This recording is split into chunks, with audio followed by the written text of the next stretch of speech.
what a difference between sale cash contra और payment receive.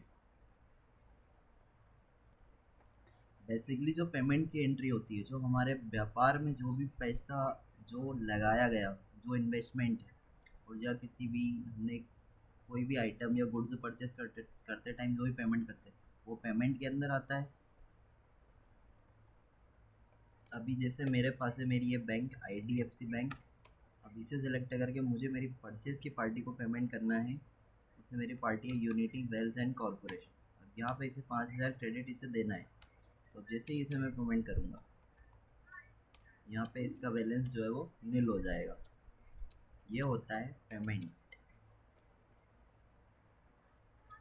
अब आते हैं हम रिसीट पर। तो रिसीट क्या होता है? रिसीट होता है जब हम किसी भी पार्टी को सेल करते हैं या कुछ भी प्रोडक्ट हमने जैसे सेल किया और उसका जो पेमेंट आता है उसे रिसीट, उसकी एंट्री जो होती है वो रिसीट में होती है। जैसे अभी मेरी पार्टी है राम सेल। अभी इससे मुझे डेबिट है इसका अमाउंट 118, मतलब इससे हमें लेने हैं 118 रुपये। जैसे ही इसे 118 की एंट्री में यहाँ पे करूँगा तो इसका डेबिट बैलेंस नील हो जाएगा और ये एंट्री हमारे पास सेव हो जाएगी।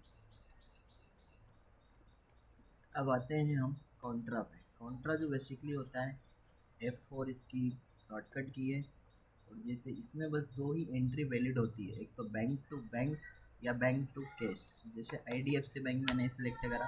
अब यहाँ पे किसी भी पार्टी का नाम अगर मैं सेलेक्ट करता हूँ तो यहाँ पर किसी भी पार्टी का नाम नहीं आएगा। अगर मैं कैश सेलेक्ट करता हूँ तो यहाँ पे कैश की एंट्री आ जाएगी। इसका use basically bank to bank या बैंक टू कैश होता है। जैसे बैंक में अगर हमें कैश जमा करना है तो उसमें यूज़ होगा, और अगर बैंक से जैसे एक मेरा अकाउंट है IDFC का और दूसरा अकाउंट है HDFC का, तो उससे जो ट्रांजेक्शन होगी तो उस एंट्री में कॉन्ट्रा ही बेसिकली काम आता है।